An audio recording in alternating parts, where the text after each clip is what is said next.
केंद्रीय कृषी मूल्य आयोग की बैठक में उपस्थित आमचे कृषी मंत्री धनंजय मुंडेजी,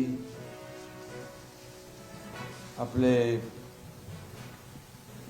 राज्य केंद्रीय कृषी मूल्य आयोगाचे अध्यक्ष विजयपाल शर्मा जी,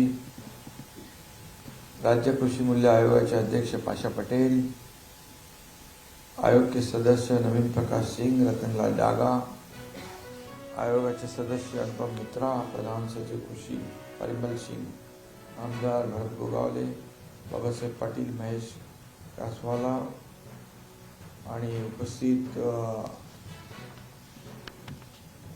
शेतकरी बांधव, कृषि विद्यापीठाचे प्रतिनिधि और महाराष्ट्र, गुजरात, मध्य प्रदेश, राजस्थान और गोवा, दमन से आए हुए सभी इस विभाग के मान्यवर, आप सभी का मैं तहे दिल से स्वागत करता हूँ, अभिनंदन भी करता हूँ और शुभकामनाएं देता हूँ। राज्य में बारिश की शुरुआत हुई है, एक अच्छी शुरुआत है। आप जानते हैं पूरे देश में जहाँ जाओ, दिल्ली में हम लोग गए थे शपथ विधि में, उससे पहले मीटिंग में 50 से ज़्यादा टेम्परेचर,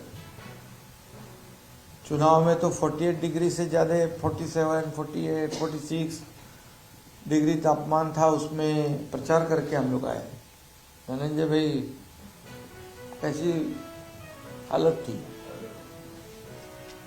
और अभी बारिश की महाराष्ट्र में शुरुआत हुई है, ये अच्छा सुकून है। आज की बैठक बहुत ही महत्वपूर्ण रही है।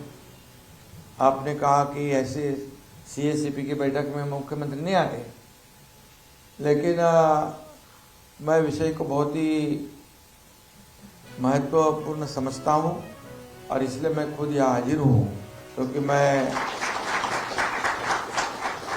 एक किसान का बेटा होने के नाते मुझे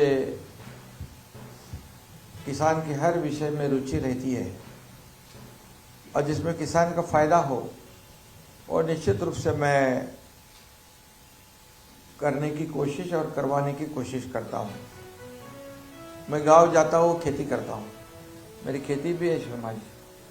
और कुछ लोग कहते हैं या मुख्यमंत्री हेलीकॉप्टर से जाता है और खेती करता है। मैं अभी मुख्यमंत्री होने की वजह से समय, मेरा एक एक मिनट बहुत ही कीमती होता है।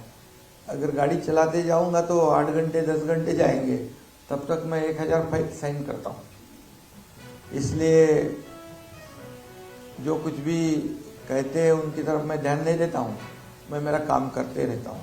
जब गांव में जाता हूँ तब अपने आप मेरे कदम खेती की तरफ मुड़ते हैं और हर वक्त जाता हूँ तब पेड़ लगाता हूँ। हर किस्म के पेड़ मेरे गांव में है, ऐसा कोई भी फल नहीं है कि वहाँ होता नहीं। अभी तो मैंने सफरचंद भी लगाया, एप्पल, उसकी भी खेती हो। आप सोचोगे कि कश्मीर में होता है खाली, हमने हमारे गांव में भी किया है। स्ट्रॉबेरी होती है, काजू होता है, आम होता है, सब जाति के फल होते हैं।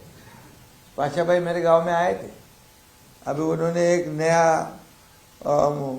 फसल मुझे दी है, बाम्बू। मैंने बाम्बू की खेती भी वहाँ हमारे गांव के लोगों को सबको कहा कि क्लस्टर की खेती करो। और मुझे बहुत ही गर्व है कि बाम्बू का जो उपयोग उन्होंने बताया। अभी तो मुझे कितने वैरायटी उन्होंने दी हुई है। बाम्बू से क्या क्या बनता है, बाम्बू अपन सोच भी नहीं सकते। ब्रश, टूथब्रश बनता है, उनका घड़ी बनता है। हमारे शर्मा जी को भी दे दो ताकि उसका प्रचार और प्रसार बहुत ज़्यादा होगा। तो बाम्बू से फर्नीचर होता है, 5 स्टार होटल का फर्नीचर, एयरपोर्ट का फर्नीचर, इथेनॉल, क्या नहीं होता है। हमारे गांव में पाशा जी ने ट्रेनिंग सेंटर खोल दिया और लोग अभी वहाँ ट्रेनिंग ले रहे और बाम्बू के बाय प्रोडक्ट जो है वो शुरू हो जाएंगे। बाम्बू पर्यावरण के लिए बहुत ही महत्वपूर्ण है और इसलिए मैंने उनको कहा है कि इससे पर्यावरण का संतुलन रखा जाएगा और ऑक्सीजन ज़्यादा छोड़ता है। कार्बन डाइऑक्साइड ज़्यादा लेता है, ये भी पर्यावरण के लिए आज जरूरी है। लेकिन मैंने उनको कहा है, भले ये CSCB की मीटिंग है, लेकिन बाम्बू एक बहुत ही मैंने उसको तवज्जो दे के रखा है, क्योंकि हमारे सरकार ने उसको 7 लाख रुपए हेक्टर का अनुदान देने का निर्णय लिया है MREGS में से। तो लोग आते हैं, और अभी हमारे सतारा डिस्ट्रिक्ट में मैं जहाँ से आता हूँ 10,000 हेक्टर का कंसेंट लोगों से किया है, किसानों से। 10,000 हेक्टर जमीन में बाम्बू लगेगा, और पूरे राज्य में 10 लाख हेक्टर का हमारा टारगेट है। और ये बहुत बड़ी उपलब्धि हो सकती है, क्योंकि अभी तापमान को कम करना है, ग्लोबल वार्मिंग, क्लाइमेट चेंज, ये सब करना है, तो पेड़ लगाना है।